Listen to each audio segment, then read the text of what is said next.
Bonjour à vous, chères créatures. Aujourd'hui, on remonte dans le temps, plus précisément en 1945, durant la Seconde Guerre mondiale.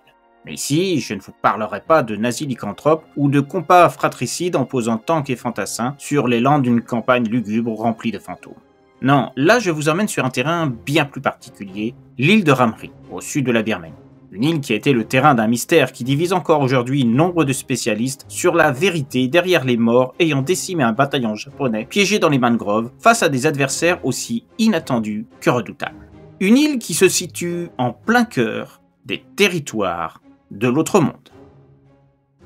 La mangrove de l'effroi, ce Ramri massacre. L'être humain a souvent montré à travers l'histoire sa propension à vouloir dominer tout et n'importe quoi par la force, en usant de ses talents pour semer des cadavres au cours d'affrontements sanglants. Ceci à l'aide de techniques et de technologies toujours plus complexes et meurtrières. S'il y a bien quelque chose auquel on ne peut pas nier l'ingéniosité de l'homme, c'est justement dans le domaine de la guerre et la création d'armes pouvant permettre à une nation de prendre le dessus sur un ennemi. Des conflits naissant de prétextes aussi futiles que le désir de pouvoir ou d'extension de territoire. En revanche, malgré ses efforts de briser toujours plus de barrières dans le domaine de la science, il a fréquemment dû baisser pavillon face aux forces de la nature vivant dans des lieux hostiles. Que ce soit des régions montagneuses abruptes, là où aucune construction n'est possible, ou bien des jungles denses remplies de dangers multiples pour des troupes non préparées. Ce qui n'empêche pas des populations de braver cette même nature. Cela en s'installant dans des zones dans lesquelles la mort guette à toute heure et tout lieu. Quand ce n'est pas dans une volonté de maîtriser les éléments présents et d'en tirer avantage. Toujours dans un souci d'élever la domination de l'homme sur son environnement. Pourtant, il existe de nombreux cas où ce même être humain n'a rien pu faire contre ce qui l'entourait à travers son histoire. Le cas du massacre de Ramri est sans doute l'un des plus éloquents en la matière. Ce que j'ai vu ce jour-là sur cette île, c'est l'horreur du sang versé, des cris de mes camarades, ou encore leur agonie face à une menace qu'on n'aurait jamais pu imaginer, et preuve de la stratégie implacable dont peut être doté le règne animal. Encore aujourd'hui, je revois parfois, des années après les faits, les visages de terreur de mes compagnons, me demandant de les sauver de la fin inéluctable qui les attendait. Mais je n'ai rien pu faire. Plutôt, mon instinct de survie, mon égoïsme du moment m'ayant incité à sauver ma vie sans me préoccuper des autres, s'est refusé à agir afin de leur éviter de périr d'une mort abominable. Hiro, Satoshi, Masahiro, pardonnez-moi, j'étais tellement lâche ce jour-là. J'étais tellement tétanisé à l'idée de connaître le même sort que nombre d'autres déjà morts que mes jambes ne sont pas parvenues à me décider à venir vers vous. Je vous ai laissé finir votre existence entre ces mâchoires infernales s'étant abattues sur vous, croquant vos chairs, brisant vos os dans un bruit qui n'a pas quitté mon esprit depuis lors. Je revois toute la scène de ce carnage dans des cauchemars régulièrement. Rares sont les accalmies pendant lesquelles je parviens à rêver d'autre chose que le calvaire de mes frères d'armes, hurlant et rampant, tentant de fuir ces crocs mortels, envahis d'une fureur meurtrière comme il en existe rarement dans le monde animal. Et s'il n'y avait eu que... Avant cette attaque, j'ai vu tant d'autres compagnons succomber à des formes de vie bien plus insidieuses et sournoises, envahissant leur corps pour faire d'eux des cadavres ambulants, arrivant tout juste à marcher dans la boue et les marécages des mangroves de Ramri. Jusqu'à ce que leurs membres finissent par ne plus pouvoir les porter, les obligeant à s'effondrer sur place, car emportés par la maladie. Je me souviens de l'odeur insoutenable qui se dégageait des macabées que moi et les survivants ne pouvions nous résoudre à enterrer, à cause de la faiblesse de nos propres corps. C'est d'ailleurs, en partie, cette erreur de notre part qui a déclenché tout ce qui a suivi, nous forçant à nous rendre à l'ennemi. Ce dernier ayant largement profité de notre situation de détresse extrême. Nous nous sommes presque jetés dans leurs bras pour qu'ils nous sortent de ce territoire envahi par les démons vivants dans les mangroves. Je revois leur regard étonné de notre soumission, de la terreur visible dans nos yeux, les implorant de nous faire partir loin d'ici, loin de cette succursale de l'enfer. J'ai passé 2 années dans les geôles britanniques avant que je puisse retrouver mon Japon natal. 2 années où ce que j'ai vécu était quasiment un havre de paix, comparé à ce qui s'est passé là-bas, à Ramri. J'ai bénéficié de nombreuses sorties à l'air libre pour avoir confié certains secrets militaires aux officiels anglais venus m'interroger. Certains diraient que j'ai trahi mon pays. Cela en me rendant coupable de ces révélations qui ont permis aux opposants de l'Axe de lancer des opérations propres à annihiler d'autres bases des rangs japonais, situées sur d'autres îles autour de la Birmanie. Là où tout a commencé pour moi. À mon sens, ces secrets dévoilés à l'ennemi d'alors, c'était bien peu de choses en comparaison de ce à quoi j'avais échappé dans les mangroves birmanes. J'étais reconnaissant aux soldats britanniques d'avoir contribué à ce que je ne subisse pas le même sort de ceux qui ont fini à l'état de nourriture pour ces monstres sur pattes. Bien sûr, à la fin de la guerre, une fois sorti de ce que je considérais davantage comme un refuge qu'une prison militaire, nombre de ceux que j'ai recroisés au Japon n'ont pas eu le même point de vue que moi sur ce que j'avais osé commettre. J'étais indirectement coupable d'innombrables morts de Japonais, fiers d'avoir servi leur pays jusqu'au bout. Ceux qui se sont sacrifiés sans peur pour ne rien révéler à l'ennemi, préférant s'égorger sans la moindre hésitation s'ils risquaient de tomber aux mains des diables anglais. Moi, je n'ai pas eu ce courage. Je ne possédais pas l'âme de ces kamikazes s'étant jetés sans la moindre hésitation sur des bâtiments ennemis durant la guerre, pour l'honneur du Japon. Non, moi, j'étais bien loin d'avoir ce courage-là. Ceux ayant bénéficié eux aussi d'une grâce de la part du gouvernement britannique pour répondre aux demandes d'un Japon vaincu, voulant que ses soldats puissent revenir à leurs racines, ceux-là ont été témoins des privilèges m'ayant été accordés dans les geôles anglaises. Ces sorties régulières dehors, ces plats somptueux, cet alcool dont je manivrais parfois jusqu'à chanter sans même en rendre compte dans ma cellule. Ils savaient que si j'avais droit à tout ça, c'était du fait de ma trahison. Ceci en révélant des informations aux gradés m'invitant dans leur bureau à intervalles réguliers. Eux n'avaient jamais rien dit. Ils ont préservé leur honneur de soldats japonais jusqu'au bout, sans fléchir une seule fois. Et ce, malgré les souffrances dues à la faim et la soif, endurées sans relâche, jour après jour. Les Anglais, se trouvant là où moi et les 19 autres de mes compagnons avions été enfermés, quoi qu'on en dise sur le respect des conditions de vie devant être données aux prisonniers de guerre, se moquaient bien de ce qui pouvait arriver à ceux qui ne coopéraient pas, quitte à ce qu'ils meurent de malnutrition. J'ai vu certains de mes anciens frères soldats immobiles sur le sol de leur cellule, les yeux dans le vide, leurs mains se faisant grignoter par des rats, leur corps déjà assailli par des insectes nécrophages, le tout nimbé dans de véritables essaims de mouches. C'était une méthode employée pour faire revenir sur leur décision de garder le silence ceux qu'ils emmenaient en interrogatoire. Les Anglais prenaient plaisir à les faire passer devant les cellules de nos camarades morts dans la poussière de leur geôle, avec l'intention évidente et sadique de leur montrer ce qui les attendait s'ils ne se décidaient pas à faire comme je l'avais fait, leur donner des infos sur les positions de base militaires, ou d'autres concernant la manière de ravitailler discrètement les bâtiments de l'Axe, voire d'éventuelles dates d'opération dont certains d'entre nous auraient été tenus secrètement au courant sans que les autres ne le sachent. Malgré ces horreurs dont j'ai été témoin, je continuais à collaborer. Je ne cherchais même pas à me cacher. Je ne répondais pas aux insultes de ceux se trouvant dans les cellules proches de la mienne. Ça n'aurait fait qu'alimenter la haine qu'ils avaient accumulée en eux à mon encontre. Je sais que ce sont eux qui ont fait part de ma traîtrise à ma famille, à mes proches, aux habitants de Nijioka, ma ville natale. Quand je suis revenu au Japon, mon jeune frère n'a plus voulu m'adresser la parole. Ma mère, tout comme ma grand-mère, détournait les yeux dès qu'il m'arrivait de les croiser le long des couloirs de notre maison. Pour éviter leur regard, je mangeais seul dans ma chambre au moment des repas. Mon père, quant à lui, s'était suicidé la veille de mon retour. Il n'avait pas supporté la honte que j'avais osé établir sur notre nom. J'ignore si vous êtes au courant, mais au Japon, il existe des sortes de règles qui ne sont pas comprises en Occident. Elles sont considérées comme cruelles et dénuées de toute compassion. Ce n'est pas faux. Toutefois, c'est ainsi qu'est notre culture. C'est le cas pour ceux ayant été pris comme otages, les victimes de viol, ou les traîtres, comme moi. Ce n'est pas le cas de tout Japonais, fort heureusement. Pourtant, nombre de mes compatriotes considèrent que ces cas ont souillé l'honneur de leur famille, d'un clan. L'honneur d'une famille est primordial pour tout Japonais. Si un membre s'est montré coupable d'un acte inqualifiable pouvant entacher le prestige de son nom, il est rejeté sans concession. Il devient un paria, non seulement auprès de ses proches, mais également de toute personne ayant été informée de la faute. C'est dans cette ambiance que j'ai vécu de longs mois. Je subissais des crachats de la part d'enfants, incités par leurs grands frères à agir ainsi. Je ne suis pas sûr qu'ils comprenaient vraiment pourquoi ils devaient s'employer à ces actes. Cependant, comme l'aîné leur affirmait que c'était nécessaire, jamais ils n'auraient remis en question la volonté de celui-ci. En d'autres lieux, des marchands refusaient que j'achète quoi que ce soit au sein de leur respectable commerce. Ma présence pouvait faire fuir la clientèle et agir sur le prestige de leur maison s'ils acceptaient un traître à la nation chez eux. Plus personne ne m'invitait à ces fêtes que j'appréciais tant avant la guerre. Des festivités débordant d'entrain entre voisins, entre amis. Je n'étais plus rien pour ces gens. J'ai fini par quitter la maison familiale. Je ne supportais plus le regard rempli de dédain de ma mère et mon petit frère. Je savais qu'ils me supportaient tant bien que mal à la maison, évitant le sujet concernant ce dont je m'étais montré coupable. Comme je savais qu'ils subissaient eux aussi les médisances des autres, ce qui leur avait coûté des amitiés. Au Japon, si un membre d'une famille est coupable d'un fait peu glorieux, toute la faute, tout le déshonneur envahit le cercle familial. On considère que si le coupable a commis une faute, les autres membres de la famille ne valent guère mieux et sont peut-être eux-mêmes coupables d'autres faits aussi dégradants. C'est cruel, je vous l'ai dit, mais je ne peux pas changer une culture existant depuis des siècles dans mon pays. je ne peux que me résoudre à l'accepter. Je savais ce qu'il m'en coûterait, à moi et ma famille, si on apprenait ma trahison, mais je l'ai fait sans penser aux conséquences, parce que je supportais mal ma détention. Quand on m'a proposé d'améliorer mes conditions de vie, au début, j'ai refusé, comme tout Japonais l'aurait fait à ma place dans une telle situation.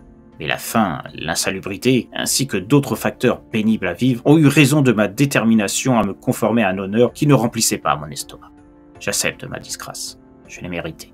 Il m'est plus difficile d'admettre que ma famille en subisse les conséquences. J'ai réussi à trouver un petit appartement auprès d'un bailleur, se moquant bien de ce que j'avais commis comme faute. Il me fait payer le double du prix normal, mais je me sens déjà chanceux qu'il m'ait accepté comme locataire. En plus de ça, il m'a indiqué une adresse d'un artisan peu regardant sur le passé de ses employés. La paye n'est pas énorme, mais ça suffit à payer mon loyer et survivre avec le peu qui me reste ensuite.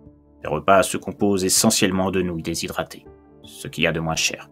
J'ai parfois un peu de rab de la part de mon employeur, qui me fait don de produits dont la date de péremption a été atteinte. Toute la misère de ma vie, je la dois à cette foutue île de Ramri et l'horreur rencontrée là-bas. Celle présente dans ces mangroves qui sont à l'origine de mon malheur, m'ayant incité à me rendre. J'aurais pu suivre le plus gros de la troupe ayant pu sortir de ces marécages, cherchant à rejoindre d'autres troupes situées à plusieurs miles de l'île, sur un versant non encore entouré par les flottes ennemies venues en découdre. Une fois de plus, c'est mon manque de courage qui a fait que je n'ai pas osé dire non quand les officiers ont demandé à un petit groupe d'entre nous de rester sur place. Ceci pour protéger leur fuite. L'idée était de venir nous secourir une fois rejoint le poste militaire. Ils ne sont jamais revenus, et nous avons dû subir l'enfer au sein de ces marécages. Sur les 400 hommes composant notre groupe, seuls 20 d'entre nous ont réussi à échapper aux mâchoires de ces monstres pour se livrer à l'ennemi. La seule possibilité de survie qui se montrait à nous. Sans doute avions-nous le secret d'espoir de parvenir à nous sauver durant la traversée, nous menant vers cette prison britannique qui fut notre foyer durant 2 ans. Malheureusement, aucune faille de surveillance de nos gardiens sur le bateau n'a pu nous permettre de mettre notre plan à exécution. Nous sommes donc résignés, sans pour autant regretter de nous être livrés à l'ennemi. Si nous ne l'avions pas fait, nous aurions subi le même sort horrible que nos camarades. Quand j'entends le nom de Ramri maintenant, que ce soit au sein d'un documentaire TV ou un article dans un journal, ça me remet en tête le cauchemar vécu là-bas. Ramri, une île située à 120 km de distance de la ville d'Akyab, en Birmanie. Un centre névralgique pour les opérations de l'Axe, l'alliance composée des troupes allemandes, du Japon et de l'Italie durant la Seconde Guerre mondiale. L'île de Ramri, à l'origine, était une possession britannique. Le Japon l'a repris aux Anglais en 1942, lors de la campagne de conquête de la Birmanie au début de cette année-là. Elle fut pourvue d'une base d'artillerie à longue portée, servant aux forces militaires nippones comme point de chute pour des attaques ciblées sur les navires de débarquement britanniques de la région. L'efficacité des actions portées contre eux par les troupes japonaises ont décidé les Anglais à mettre fin à l'avantage militaire occasionné par l'île. La Royal Navy décida de porter une attaque massive contre Ramri pour la reprendre à nos troupes. L'objectif étant de s'en servir par la suite afin d'y implanter des bases aériennes pour le soutien de la campagne continentale. De nombreux éléments de la 71e brigade d'infanterie indienne, composée de bataillons indiens et britanniques, débarquent sur Ramri le 21 janvier 1945. Le débarquement est protégé par le tir massif des navires de la Royal Navy placés autour de l'île, supervisé par le cuirassé HMS Queen Elizabeth. Des bombardiers et chasseurs de la RAF complètent le dispositif. Dès le lendemain, la 4e brigade d'infanterie indienne se rajoute aux effectifs sur place. Juste après, la 71e brigade avance vers le sud, sur la côte ouest de Ramri. La garnison japonaise de la 120e Infantry Regiment résiste farouchement, mais est vite débordée par le nombre. Un contingent de 900 soldats japonais du 2e bataillon des troupes nippones, dont je fais partie, refuse de se rendre. Nous fuyons vers l'intérieur des terres. L'objectif de nos chefs est de rejoindre des troupes situées à environ 16 km plus loin sur l'île. Cependant, un souci majeur s'impose à nous. Pour parvenir sur place, il nous faut traverser près de 15 km de mangroves côtières.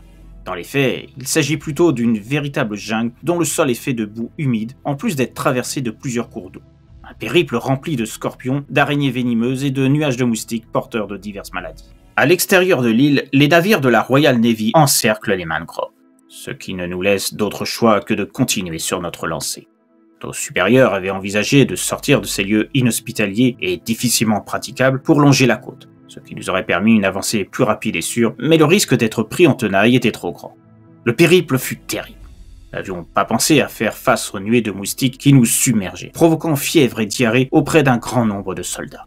Qui plus est, nous ne possédions que très peu de produits pour soigner les malades qui augmentaient au fur et à mesure de notre marche. La fatigue fit exécuter des imprudences de la part de soldats harassés car nous ne pouvions prendre le risque de dormir dans un premier temps. Nous n'avions aucun équipement pour établir un semblant de camp. ce qui nous mettait à la merci d'innombrables insectes aux piqûres mortelles. Néanmoins, la nuit étant tombée, nous n'eûmes d'autre choix que de faire halte. Il devenait difficile d'avancer dans l'obscurité tout en prenant soin des malades qui s'accumulaient. Plusieurs étaient déjà tombés et emportés par des fièvres ayant eu l'avantage sur leur résistance, dont les cadavres furent laissés derrière nous. À ce moment, nous ignorions encore que ces corps laissés à l'abandon avaient attiré une autre menace bien plus grande.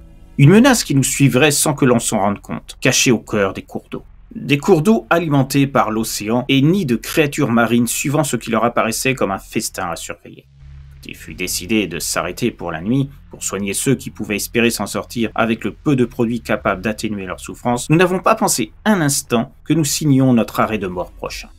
De manière à assurer notre survie, les officiers présents, ceux n'ayant pas succombé aux maladies ainsi qu'aux venins d'insectes se trouvant au sol ou descendant des arbres, ont décidé de séparer notre groupe en deux. Nombre de malades freinaient la marche et il devenait nécessaire de progresser rapidement. Ceci pour rejoindre la base située plus en amont sur l'île.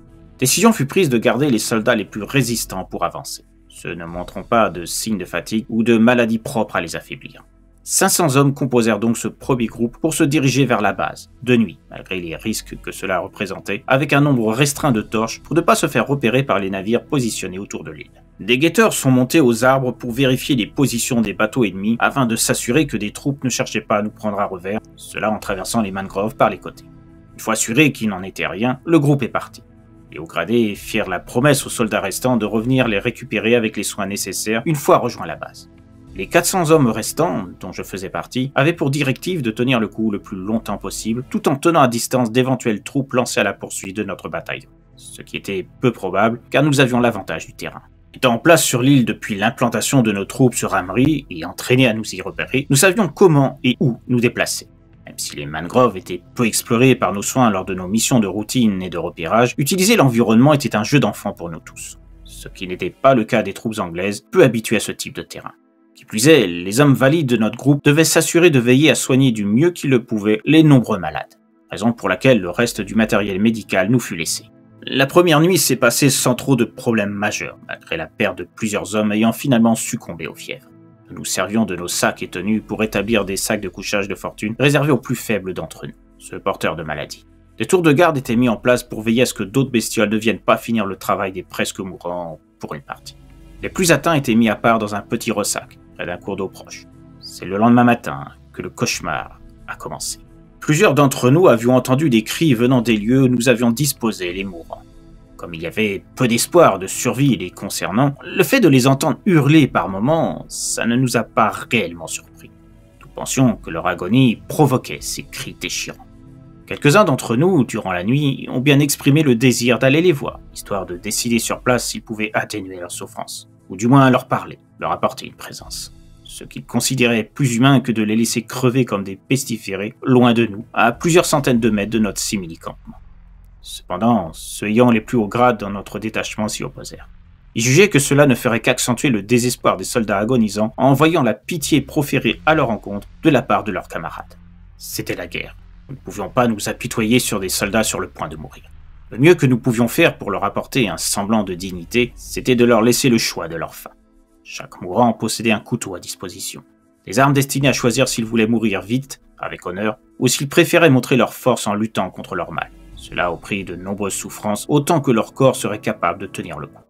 Au petit matin, malgré la désapprobation des plus gradés de notre groupe, 3 hommes exprimèrent le désir de se rendre à la petite rivière où les mourants avaient été disposés. Devant leur insistance, accord fut pris de les laisser s'y déplacer. Quelques instants plus tard, nous avons entendu des hurlements, qui n'étaient pas ceux de mourants et provenant du cours d'eau. On a soudain vu un des 3 soldats partis plus tôt courir comme si un démon le poursuivait, ce qui n'était pas loin d'être le cas.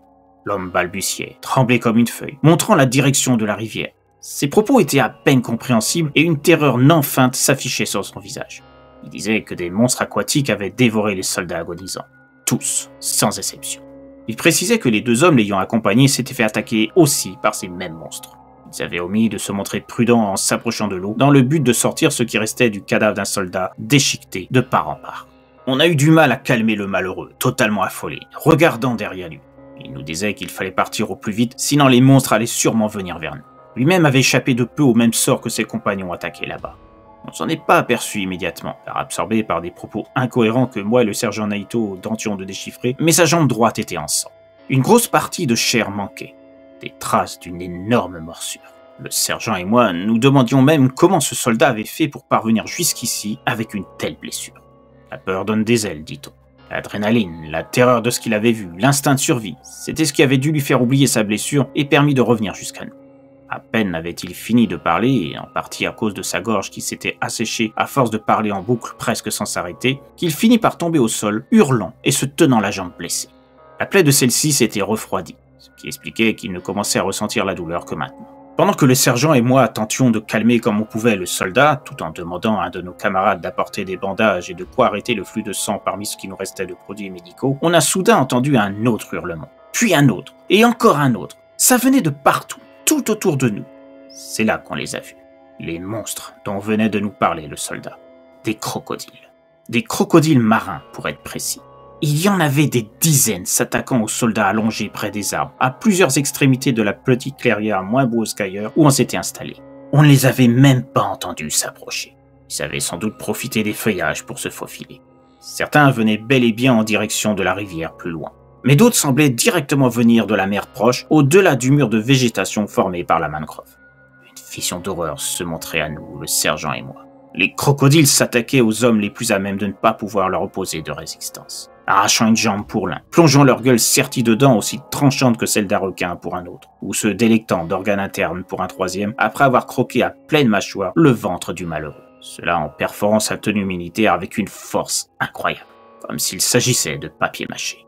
Le sergent a crié à tous ceux qui le pouvaient de ne pas s'occuper de leurs camarades attaqués et de fuir en avant le plus loin possible. Une panique s'ensuivit, ponctuée de rafales de balles de la part des plus téméraires voulant sauver leur frère d'âme dévoré vivant par ces carnassiers semblant sortis tout droit d'une des bouches de l'enfer. Moi et le sergent ont pratiqué de même, tirant à tout va sur ce danger sur pattes qui avançait plus vite que la normale par rapport à d'autres sauriens. C'était quasi surnaturel, tout comme leur taille. Elle était inhabituelle. Normalement, les plus massifs des crocodiles marins n'excédaient pas les 6 mètres de long, pour environ 1 mètre de large. Ce qui se montrait autour de nous était composé de spécimens avoisinant les 8 mètres de longueur et une largeur proche de 2 mètres. Je ne parle même pas de leur hauteur et de la grosseur des pattes, proprement hallucinant pour un animal de cette espèce. On avait peine à croire qu'il s'agissait de bêtes nées de la nature, tellement leurs proportions dépassaient l'entendement. Quoi qu'il en soit, le sergent et moi, on se frayait un chemin devant nous, tout en tirant sur ces créatures du diable dès lors que l'une d'elles s'approchait de trop près. Nombre de soldats nous suivirent, courant à toute vitesse et tâchant de ne pas s'embourber dans la boue, ce qui aurait pu provoquer une chute aux conséquences plus que funestes au vu de ce qui nous poursuivait. On entendait les cris par dizaines de nos camarades laissés sur place. Tous ceux ne pouvant se lever à cause de la fièvre et d'autres maladies, y passèrent les uns après les autres, servant de repas à ces monstres dignes de la préhistoire. Je n'avais jamais entendu parler de crocodiles marins avec de telles proportions. Comment avait-il pu nous encercler tel qu'il s'en était montré capable sans qu'on ne se soit rendu compte de rien? C'était du domaine de l'impossible. Et pourtant, ces crocodiles improbables étaient bien pourvus de ces capacités hors normes. J'avais vu nombre de mes camarades se faire éventrer dans une gerbe de sang, se faire arracher la jambe dans un bruit effroyable d'os brisés. Un son terrible qui me hante encore aujourd'hui. D'autres avaient vu ces monstres se positionner sur leur corps dans le but évident de leur empêcher toute fuite en puisant dans la masse de leur corps.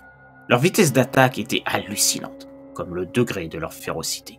Comment ces monstres pouvaient-ils appartenir au règne animal?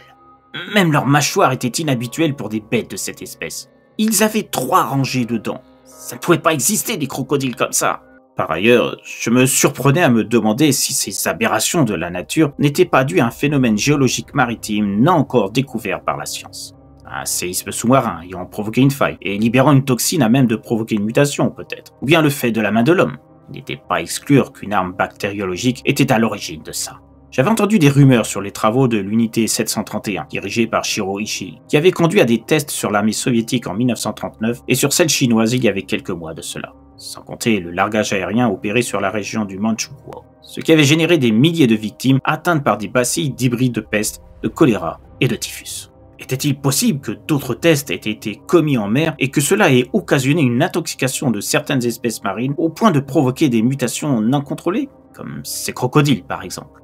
Leurs proportions, leur férocité, leur rapidité, leur faculté à se glisser en douce. Toutes ces propriétés fantastiques sortant du cadre naturel pouvaient très bien trouver leur cause dans de tels tests aux conséquences fâcheuses pour la faune marine. Dès lors, on pouvait très bien imaginer que d'autres espèces vivant dans l'océan avaient, eux aussi, subi des transformations de gènes analogues. Ce jour-là, près de 50 hommes se sont fait massacrer. Parmi eux, les mourants de la rivière et les autres malades que l'on avait vus se faire dévorer sous nos yeux, le sergent et moi, ainsi que nombre de soldats nous ayant suivis. Le reste, c'était tous ceux n'ayant pas pu échapper à la traque de ces monstres à pattes. Nous avons couru presque toute la journée, ponctuant notre chemin de courtes haltes pour récupérer. À 2 reprises, nous avons cru avoir mis suffisamment de distance entre eux et le reste des survivants à la première attaque. On n'y voyait plus derrière nous, et on s'était assuré, par des inspections systématiques de la flore environnante, de leur absence autour de notre groupe. Les 2 fois, ces monstruosités sont parvenues à tromper notre vigilance. Elles semblaient apparaître de nulle part, au détour d'un arbre ou de plantes hautes, s'appliquant à attaquer tous ceux se trouvant à leur portée. C'était à se demander, en plus de leurs facultés déjà terrifiantes, si ces crocodiles ne disposaient pas de capacités de mimétisme, comme le caméléon. Ce qui pouvait expliquer leur aptitude à nous surprendre comme ils l'avaient fait la première fois. Nous étions épuisés. Malgré tout, on se devait de continuer d'avancer pour survivre. À ce moment-là, déjà, des soldats se sont demandé s'il ne vaudrait pas mieux pour nous de se rendre aux Anglais, plutôt que de finir dans l'estomac de ces bêtes insatiables. Le sergent a refusé catégoriquement. Il restait persuadé que le premier groupe viendrait nous récupérer une fois atteint la base de l'autre côté de l'île, en supposant qu'un autre détachement des troupes britanniques n'ait pas eu l'idée de débarquer sur l'autre versant et surprenant nos camarades partis avant nous. On n'avait aucun moyen de savoir si l'autre groupe était parvenu à remplir son objectif et donc d'espérer être sauvé par un détachement de nos camarades à même de contrer les dangers de cette mangrove. Sauf qu'ils ignoraient l'existence de ces crocodiles particuliers. Dès lors, parviendraient-ils à détruire la menace là où nous nous étions montrés impuissants? Les balles n'avaient même pas l'air de leur faire grand-chose. Ça les blessait, on en était sûr. Nous avions vu du sang couler le long de leurs écailles. Et ça n'occasionnait aucun effet de ralentissement de leur course et de leurs attaques, de ce que nous avions pu constater. C'était inconcevable, et encore plus effrayant. À croire que ces monstres étaient invulnérables. Combien faudrait-il tirer de balles pour tuer ne serait-ce qu'une seule de ces créatures? Et même si nous parvenions à déterminer le nombre de projectiles capables d'ôter la vie à l'une d'elles, aurions-nous assez de munitions pour écarter définitivement le danger? Il y avait un autre problème qui nous torturait, se liant au potentiel moment où nos camarades reviendraient pour nous secourir. Sachant pas comment tuer ces monstres, était-il judicieux de mener cette horde auprès de notre base? Qui sait ce qu'il adviendrait si nos frères d'âme ne trouvaient, eux non plus, la solution pour être débarrassés de cette menace mortelle? Pouvions-nous décemment prendre ce risque? Ou bien devions-nous préférer nous sacrifier pour que les crocodiles ne parviennent pas jusque-là? C'était une éventualité que nous ne pouvions pas écarter d'emblée, ne serait-ce que pour protéger ceux de la base et le groupe qui nous avait devancés. Cette question continua de nous hanter les jours suivants. À chaque fois que nous mettions une forte distance entre les crocodiles et nous, ceux-ci surgissaient d'un coup au moment où on s'y attendait le moins. Dès lors, ils renouvelaient le massacre parmi les nôtres. Cela à coup d'arrachage de membres dont ils se repaissaient goulûment, de sang versé à profusion se mélangeant à la boue du sol jusqu'à lui donner une teinte rougeâtre et se rajoutant à l'ambiance funeste et horrifiante qui nous envahissait. On ne prêtait même plus attention aux nombreux cris de nos compagnons succombant aux mâchoires de ces monstres, véritables machines à tuer animales. Préoccupés de qui criait, augmentant le nombre de victimes, ça n'aurait fait que nous ralentir dans nos nouvelles courses au sein de la mangrove pour les fuir. Les mastications de ces créatures, se nourrissant des corps de nos frères, résonnaient dans nos têtes. Le bruit des balles qu'ils tiraient en direction de leurs assaillants surnaturels, précédant le son de leur chair prélevée brutalement sur leur corps, devenait une symphonie de la mort qui agissait directement sur notre mental. Certains se trouvaient plongés aux portes de la folie, à force de courir continuellement pour ne pas se retrouver dans la peau d'un lapin, mangé cru par ces bestioles aux capacités déstabilisantes.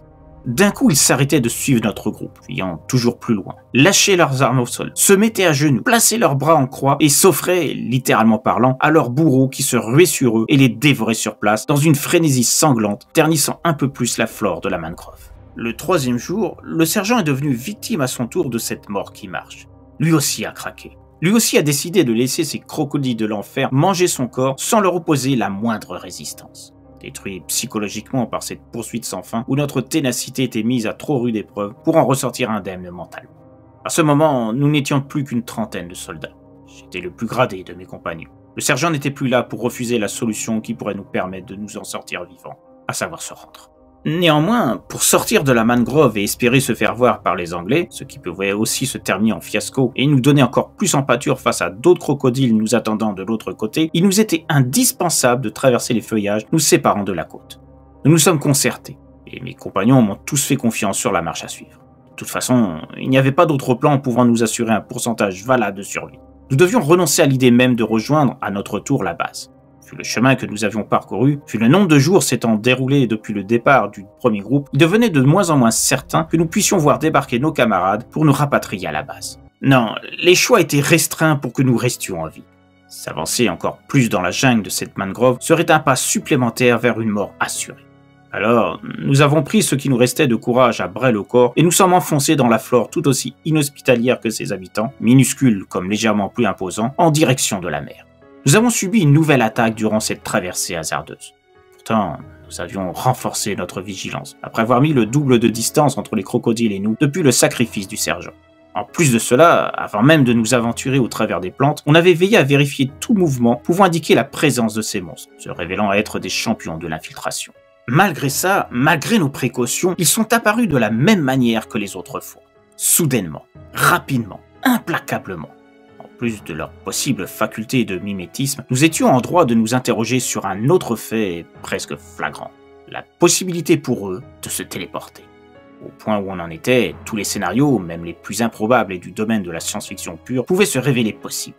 Ces créatures n'avaient rien de normal, c'était une certitude. À nouveau, les sons de mâchoires déchirant les chairs se firent entendre. À nouveau, nous laissions les victimes piégées en proie à leur destin funeste. Nous jouions les sourds, feignant de ne pas entendre les hurlements des malheureux se faisant découper par les dents de ces monstres. Ces démons arrachaient toutes les parties de leur corps, les unes après les autres, pour s'en repaître dans un maelstrom de sons qui pourrait faire passer le hachoir d'un boucher pour une comptine destinée aux enfants. Arrivés sur la plage, nous avons eu la chance de ne pas avoir été suivis par nos prédateurs sanguinaires. Aussi étonnant que cela puisse paraître.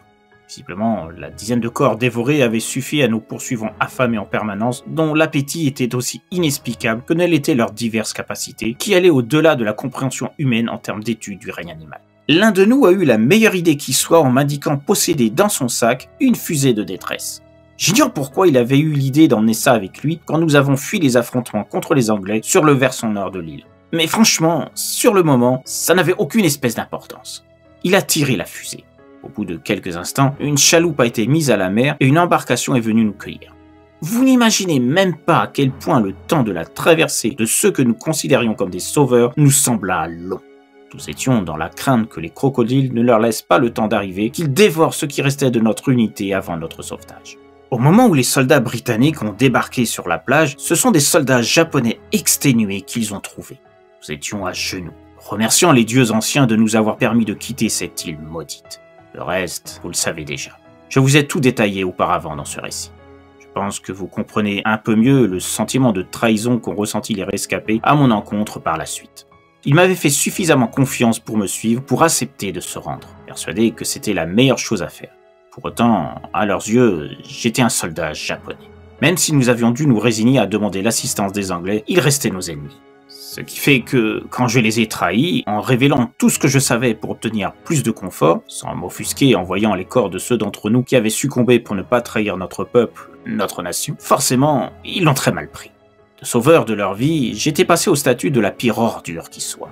Un traître de la pire espèce, sans aucune compassion pour le sort de ses camarades, qui crevaient à petit feu dans les autres cellules.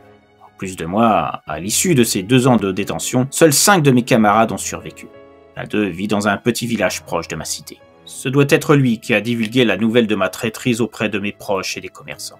Il m'avait confié, lors de discussions entre nous, après qu'on se soit aperçu qu'on vivait dans des localités proches l'un de l'autre, qu'il se rendait souvent à Nijioka, plus est au sein du quartier dans lequel j'habitais et dont il connaissait plusieurs commerçants, ainsi qu'un de mes cousins séjournant dans la même rue que mes parents.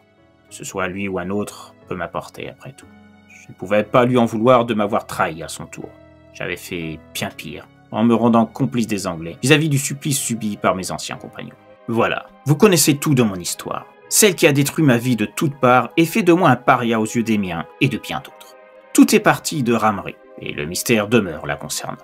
Quand je suis revenu au Japon, je me suis intéressé à divers articles traitant de certains événements ayant mis fin à la guerre. Je passerai à l'épisode d'Hiroshima, qui a été un déchirement pour moi en tant que japonais, vous en doutez bien. Non, ce qui m'a troublé, c'est que j'ai effectué quelques recherches sur d'éventuelles victimes du côté des troupes anglaises sur Ramri, vu qu'à la suite de la reprise de l'île par leurs troupes, elle a servi de base de lancement pour leur aviation. Pour ce faire, une partie des mangroves a été défrichée, cela dans le but de permettre la construction d'une piste, ce qui pouvait supposer que les Anglais avaient pu subir de lourdes pertes d'hommes dues à la présence des crocodiles tueurs. Pourtant, il n'y avait rien à ce sujet. J'ai bien trouvé des journaux où on parlait du massacre dont notre bataillon avait des victimes, avec des témoignages des survivants ayant échappé à la mort avec moi et accessoirement aux geôles anglaises. Ces derniers ont bien détaillé tout ce qui nous était arrivé. Sans surprise, aucune mention n'a été faite sur moi. Cependant, des doutes sont émis sur les divers livres traitant du massacre de Ramari, le nom qu'on donne à ce passage de la Seconde Guerre mondiale. On admet qu'une partie des morts de notre unité était due à des crocodiles s'étant repus des morts, en grande partie causée par la maladie. Ce qui est vrai et a causé le point de départ du cauchemar subi. En revanche, le nombre de morts totales provoquées par les crocodiles est fortement minimisé.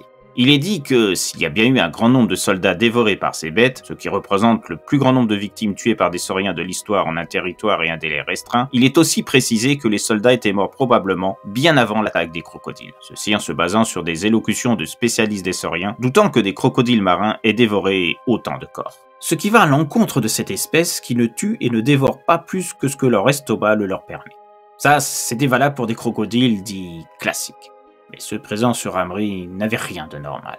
J'en suis témoin pour les avoir vus de mes yeux opérer à ce massacre. Sans parler de cette véritable traque pour nous tuer les uns après les autres et sans quasiment rien laisser des corps, et à part peut-être les os. Comme si leur appétit était sans fin. Je suis sûr que mes compagnons interviewés pour cette histoire ont dit la même chose.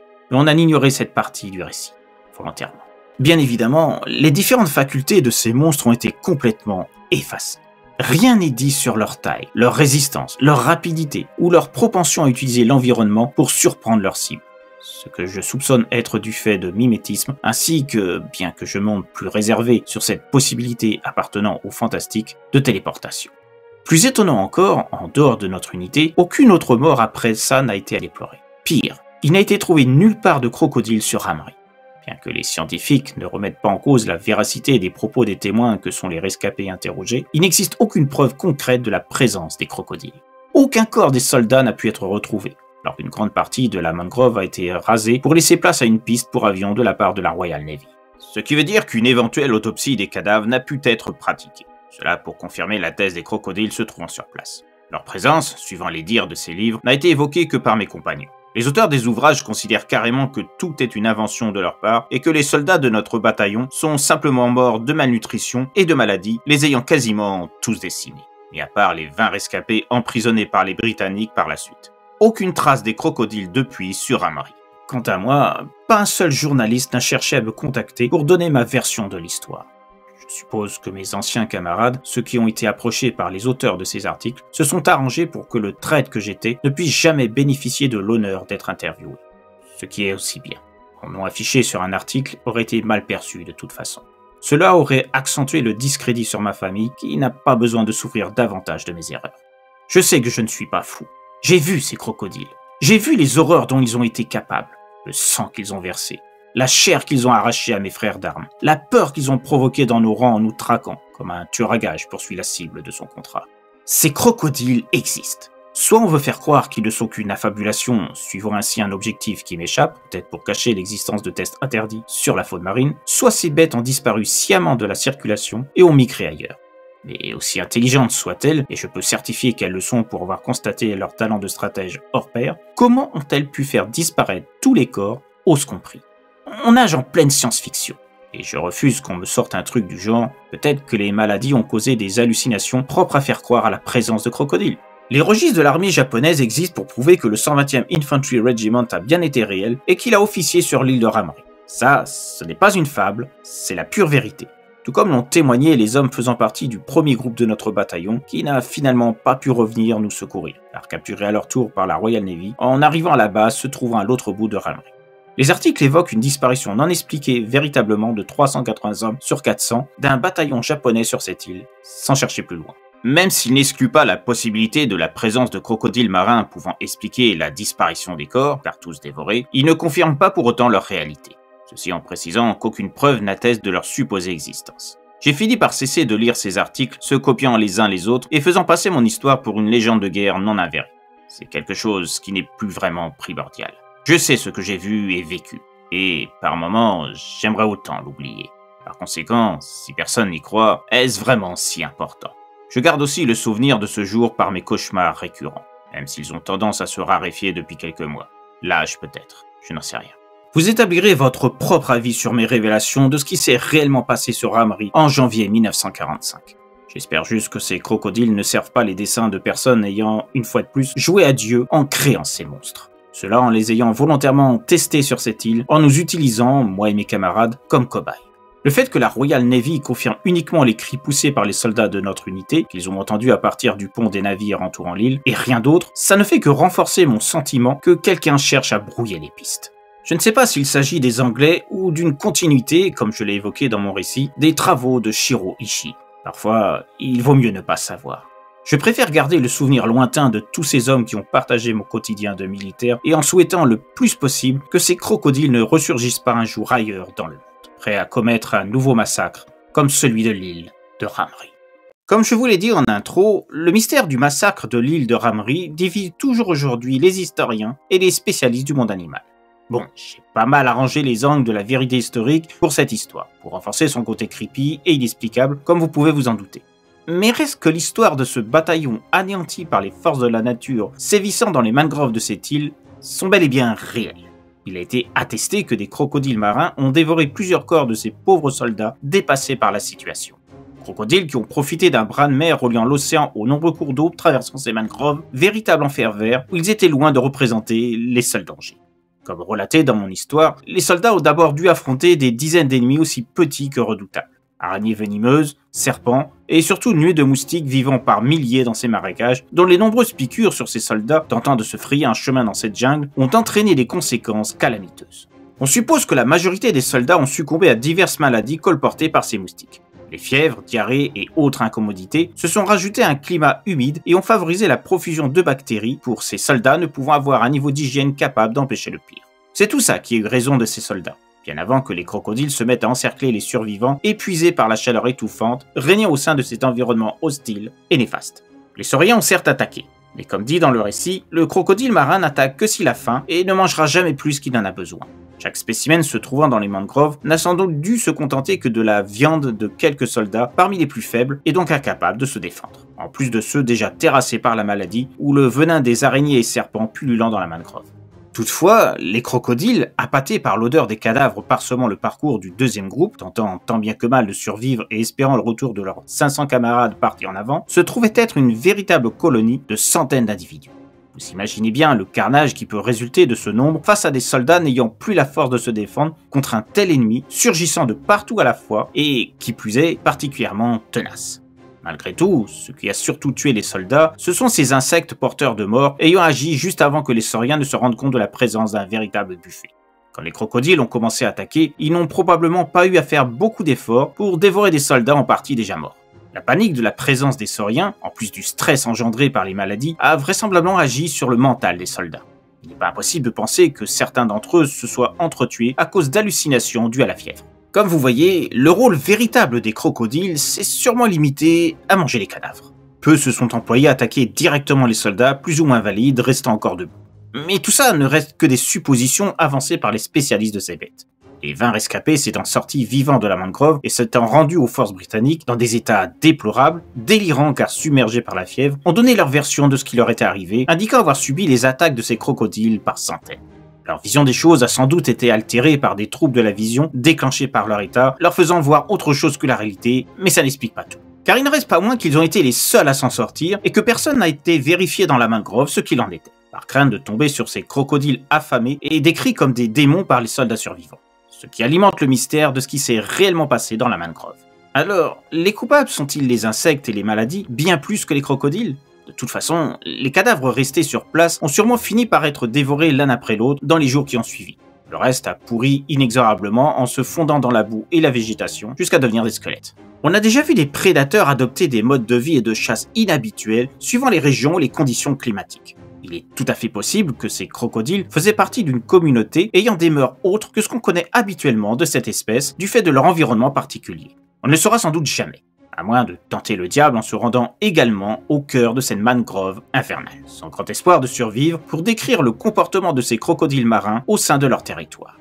Mais il est temps de vous laisser, et de vous dire à très bientôt pour une nouvelle histoire de l'autre monde.